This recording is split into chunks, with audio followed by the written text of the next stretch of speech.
I am going to call myself Mason. Not because I am ashamed of what I did, and not because I am some tough guy trying to glamorize it. I am changing my name because there is still a case file with tags and tabs somewhere in Topeka, and some of the people tied to it are either behind bars appealing everything they can or still under investigation. The agency involved is the Kansas Bureau of Investigation. Think FBI, but with boots that actually know which county road goes to which grain elevator, and which sheriff will still answer his phone at 2 in the morning.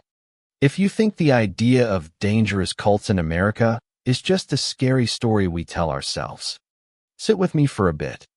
What happened to me did not involve black-robed magicians swirling capes under a red moon. It involved ordinary men with sunburned necks and cheap beer in their vehicles, and symbols someone taught them to treat like an excuse. This starts, like a lot of bad choices, with a good day.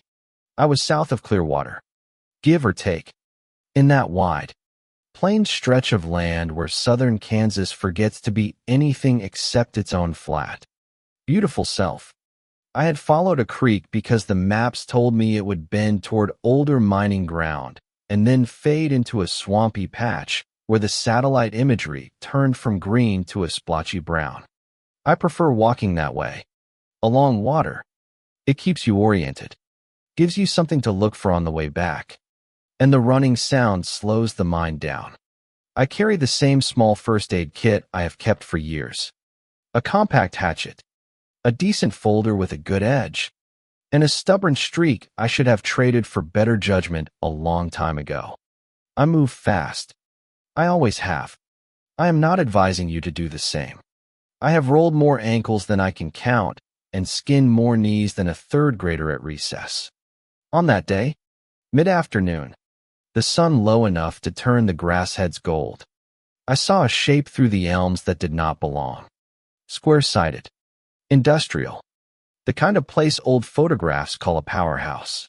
I climbed a boulder to get a better view, caught my boot on a root I never saw, and went down hard. I hit left arm first, then the side of my head, and felt that hot, immediate throb that tells you skin has opened and blood is on the move. I cussed, saw stars, and lay there listening to my breath for a few seconds. When sound came back, it was the small creek talking to itself and a far-off crow. I got up slow and tested the mechanics. Wrist okay. Elbow sore. Ankle sore, but workable. Forehead split enough to make a mess and promise a scar my barber would eventually tisk about. I hobbled back to the water, sat where the bank widened into gravel, cleaned the cut, gooped it with ointment, and laced a butterfly bandage tight enough to sting. It felt like a dare to keep going. I took it. The old structure up there drew at me like a story you think you already know. When I cut out of the creek and pushed through the first curtain of grass, my brain did a quick inventory of every rattlesnake angle I had ever heard. South Kansas. Tall grass. Warm stones. Don't do this. I did it anyway, working the machete through stems taller than my shoulder. The sweet green smell of cut grass piling around my boots. The grass thinned and the land opened. Powerhouse. For sure. Bunkhouse not far away. Its roofline slumped like an old dog's back. A mine frame graying into the sky. And a wide square of graded dirt that used to be something else. The farther west I walked, the more the past started to look recent. Then not so recent. Then a distinct, stubborn era. A diner with a spoon still chained to the counter by some anxious owner. An ice cream shop with letters flaked off the sign so that only C or EA remained. A post office with a door that promised federal offense if opened.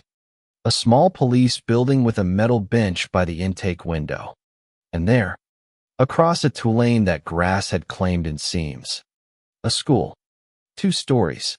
Windows boarded on the first floor and half the second. One classroom on the second level gaped with its window hanging like a loose tooth. It is an odd thing, walking a town that has taught everyone to leave. Sound collapses. The smell of dust gets louder. You feel the imagination reaching for something human to bounce off. I did what I always do. I looked for a place to sleep where the floor looked like it would forgive me.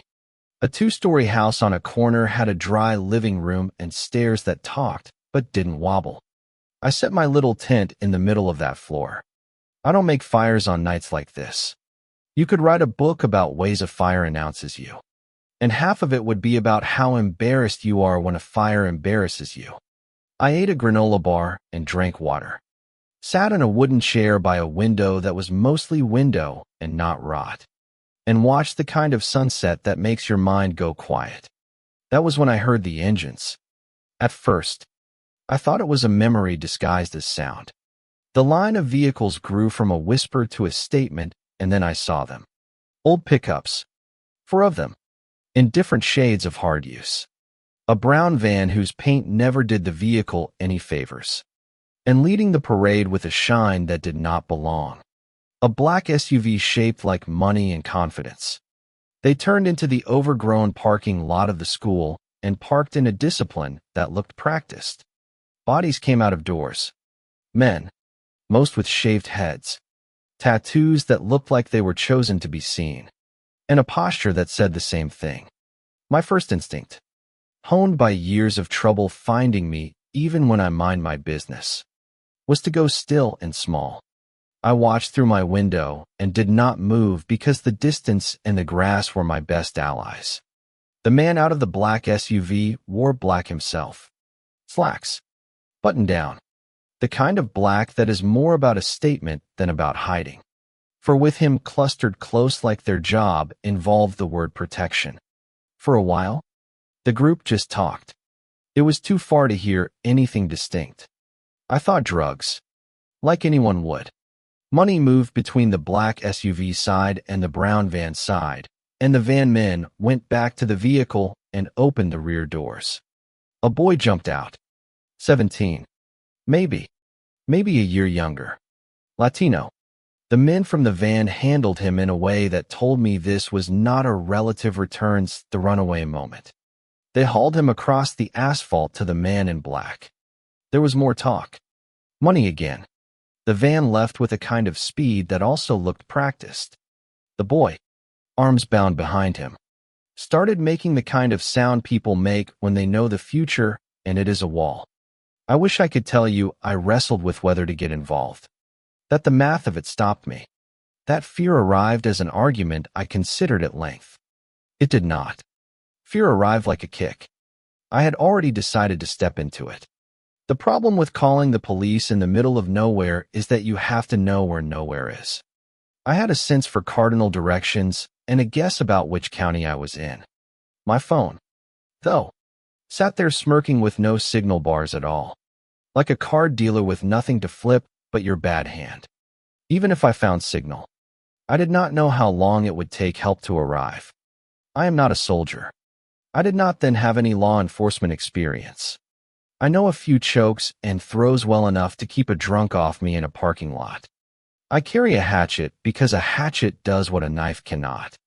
And a knife because sometimes it is the only thing that fits the moment. No one stayed in the trucks. That was the first piece of luck I noticed. I made my way out of my house through the back, crossed 2 yards in a crouch, then slid between a hedge and a garage that smelled like old oil and mice. At the edge of the school lot, I waited, listening. The chanting started, a sound you only mistake for singing if you are trying not to know what it is. It pushed out of the building in a low, relentless wave, rising and falling like a thing breathing. I moved between pickups as if I belonged there and checked windows one by one. Keys. Keys. Keys. It was like a bad comedy written to lure me into a worse drama. I started each truck, one after the other, then drove the closest one to the back of the building, its engine low and rough. The rear windows on the second floor were the one part of the structure that did not look like men had tried to seal it shut forever. One of them was open enough to smile.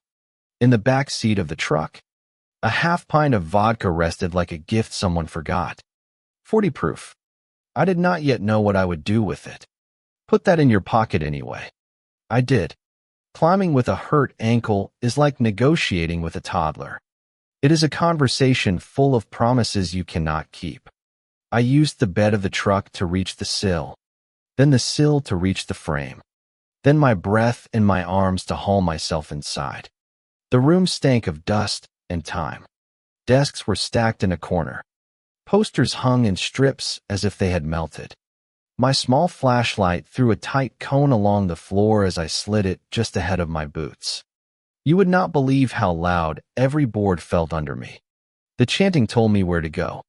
Through a hall where the lockers were a color that schools thought meant optimism once.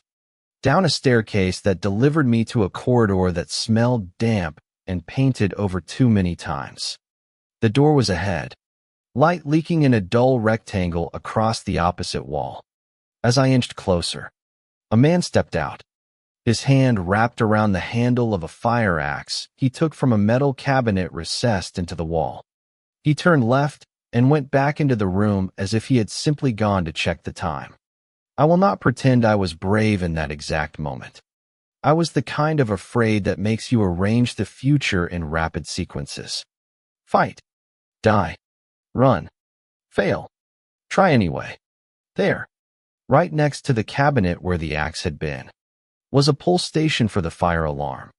It was the old kind with a metal handle curved like a smile and a word stamped across its face in letters that promised something would happen if you did what you were not supposed to. I pulled it. The noise hit hard enough to make my teeth ache. A single howl at first, then a chorus as other horns picked it up. And somewhere a bell started ringing with the insistence of a dinner gong in a movie. The chanting broke. Bodies moved. I heard boots. I flipped the handle back up to silence the nearest horn, grabbed the cabinet door, and slid behind a stack of desks so fast my ribs caught wood, and I had to bite my lip not to announce myself with an oath. They poured into the hallway. Men in a hurry to be anywhere but where their plan had been. Some went left. More went right. A couple pushed through a door that led up toward the first floor. No one looked directly into the corner where I had tucked myself. As soon as the last boot went away, I moved. The room's walls had been painted black and then written on in white. Symbols I did not understand and lines I recognized as a kind of borrowed theater. At the center, a table. And on the table the boy I had seen dragged from the van. His eyes were the eyes you never forget because they are not about you at all. They are about the idea that no one will find you in time. His arms were tied to the table legs with 2-inch straps, and a gag cut the corners of his mouth. Standing across from him, the man in black had a knife in his hand and a look on his face that did not match anything I think of as belief. He shouted when he saw me. But shouting into a fire alarm is like trying to have a conversation inside a train tunnel. I closed distance, swinging the hatchet by instinct and hunger. The flat of the head glanced off his forearm, and the knife clattered across the concrete. His mouth made a shape. I never heard the words. I had the folder out in the next heartbeat, the blade single-minded and sharp. I cut the strap at the boy's left wrist. I put the knife hilt in his hand and said, "Cut the rest." He did, as if he had been waiting for a direction he already understood. A step. 2. The man came toward us with his hands like hooks, and I kicked him in the chest because surprise is as valuable as strength, and my legs were steadier than my arm. I turned and pulled the boy by his elbow to the door and into the dark where the alarm whined, turned mercifully distant by the walls. We went up because the front door was crowded with shapes and motion and a sense that out there we would run into more trouble than we could handle. Upstairs, the hallway was empty. In the classroom where I had entered, I knocked a stack of chairs down in front of the door hard enough to make a sound the whole building must have noticed. The boy swung his legs over the sill and went down to the truck bed like a cat. I followed like a man who does not want to admit he has lost some of his agility. The truck's door handle felt like salvation. The ignition felt like forgiveness. I backed out fast and swung around the corner of the school, past the line of vehicles like a parade left in the wrong place. Two men in the far corner of the lot had their heads turned our way. They were close to the farthest pickup. The black SUV sat there shining like something on a showroom floor. I stopped the truck, ran the few steps it took, and drove my folder's tip into the tire. I put a shoulder into the knife like a man digging a post hole. The sound of air escaping is the sound the world makes when someone gets an idea too late. We hit the road going faster than the ruts wanted us to. Behind us, lights scrambled and an engine found its voice. Not the SUV, one of the pickups. The boy sat in the passenger seat breathing in a way that told me he had done more running in his life than I liked imagining. He spoke Spanish in bursts so quick my high school classes nodded politely and let the words run past. I understood thank you and go and God and devil. I understood fear without translation. The truck behind us was not closing fast. That surprise taught me to hope I had picked a vehicle with more life left in it than theirs. The two-lane turned to patched asphalt, and then to maintained road with real lines. Mailboxes appeared, their reflectors waking to our headlights like eyes. We flew past a feed store, a church with a small sign about a bake sale, and then the first stop sign that meant we had reached a town that still remembered it was a town. Blue and red lights found the night in front of us, and a patrol car's roof bar spun a message that said stop and talk. I did not argue. The officer's hand was at the ready near his holster, and his other hand made a slow circling gesture. Step out. Drop the knife.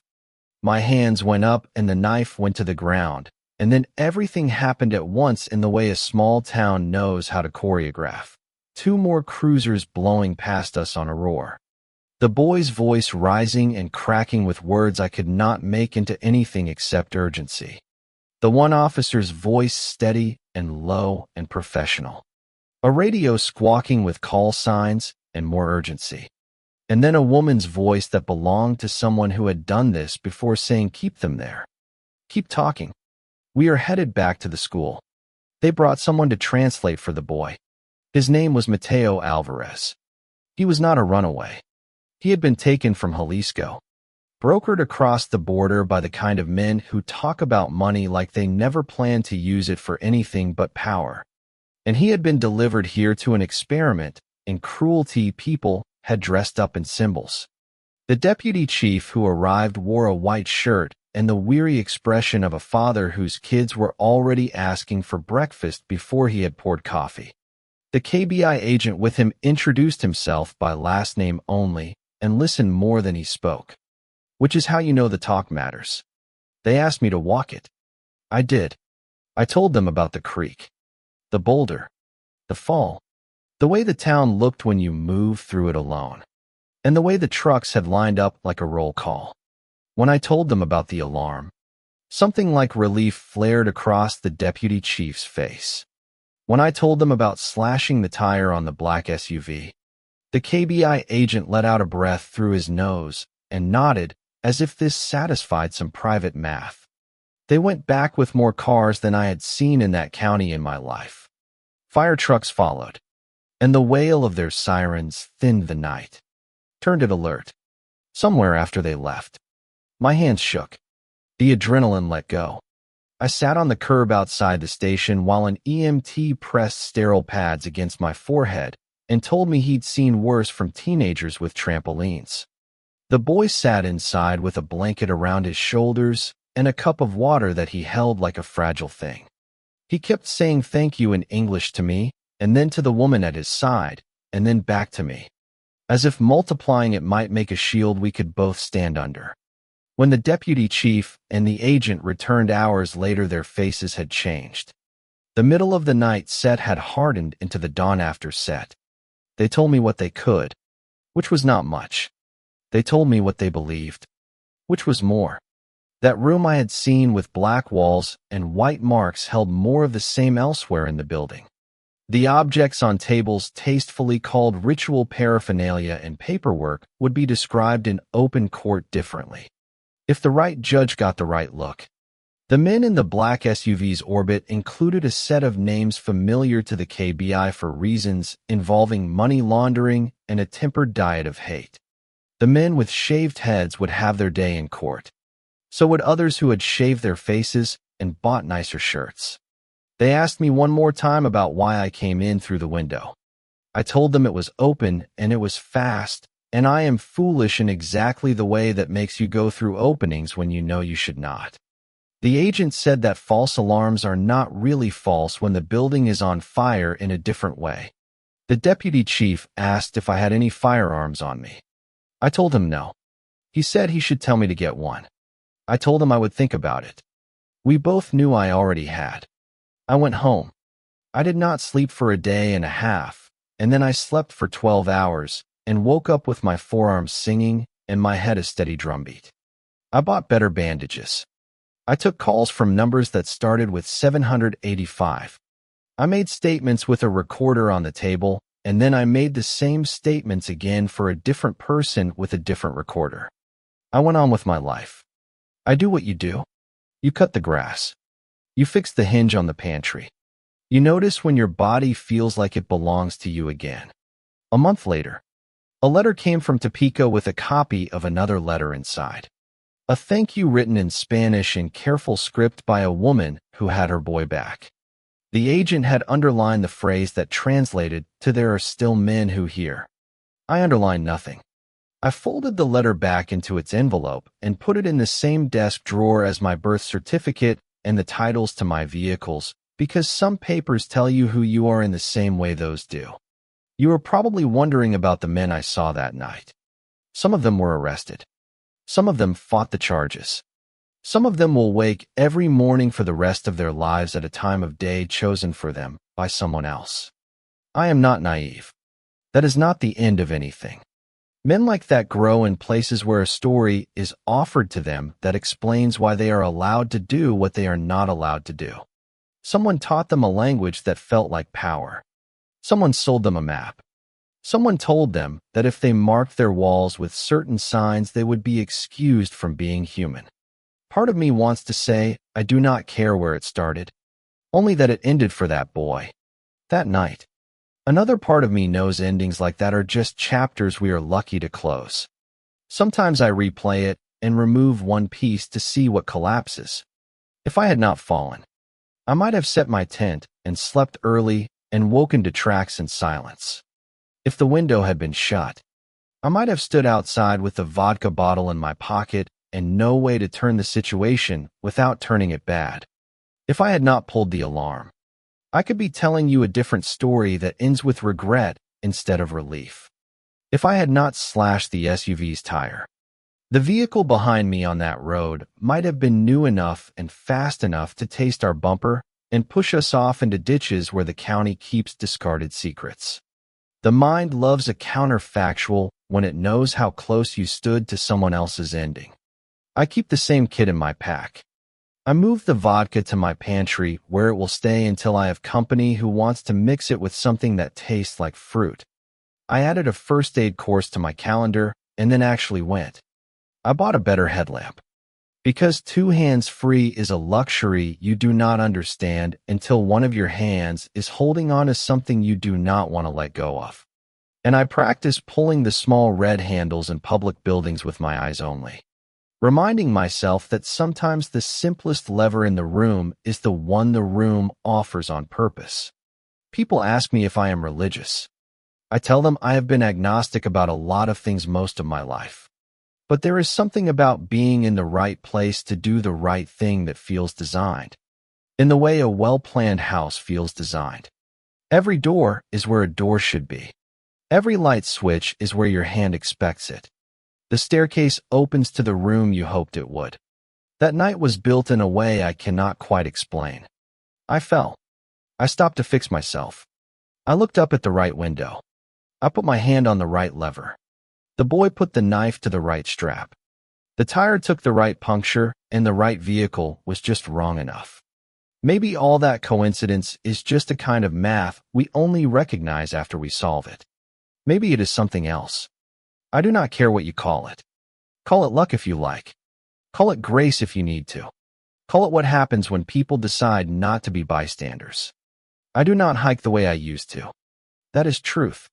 I tell myself it is because of my ankle or because of work. And some days those answers are honest. Other days I think it is because the sound of someone chanting in a basement reached into the part of my brain that loved the quiet. And now it sits there like a small, cold coin. The quiet is still there. It is just louder now because I know what can live under it. I have been back to the creek, not the town. I have no desire to see those buildings again. The creek looks like it looked. Water slipping past stone with the weird patience only water possesses. A heron lifted out of it when I came, its wings beating the day into something gentle. And I stood there and watched it make the air look like a decision. I do not know how to explain that, either. It just felt like the way I want the world to work. A thing rises. It moves. It does not take away. It does not add pain. If you find yourself where I found myself, you have to make a choice. Not every choice will come with a fire alarm handle that changes the whole room for you. Sometimes the only lever you will have is your voice, or your legs, or the way you look at someone long enough for them to remember they are seen. I did not save the world. I helped one boy. Maybe that is what the world wants most from us. Not the fantasy of heroism. Not the mythology of righting every wrong. One person, one night, one lever, one door. The last thing the agent said to me on the phone weeks later, when I picked up without looking and he started talking like we had seen each other yesterday, was that Mateo had gone home. I heard his smile through the line. A letter had come to their office. The words in it were the kind people write when they cannot think of what else to do with gratitude. The case would move forward. He said, it would take time. It always does. But that night, because someone pulled a handle, and someone cut a strap, and someone slashed a tire, the ending had already turned in a direction you could live with. I am going to ask you for something. Not to like this story or share it with someone who needs a scare. I am going to ask you to think about what violence does to a life, and what injustice does to a community, and to say out loud where you stand when those two things put on a shirt and walk around together pretending to be normal. Post a comment. If you are the commenting kind, tell me where you draw your lines. Tell me what you think about a world where men can buy symbols and sell fear and set a table in a school basement like they are entitled to the future. Tell me what we owe one another when we hear a voice in trouble through a wall that is too thick to knock on. The algorithm will do what the algorithm does. I cannot make it love a story the way I love the part of this one where a boy stepped through a window into air that belonged to him again. But you can help it find the people who need to hear this. Stay a minute. Watch long enough to let the shape of it settle. Most of all, leave your words below. Not because I need them, but because someone reading them will.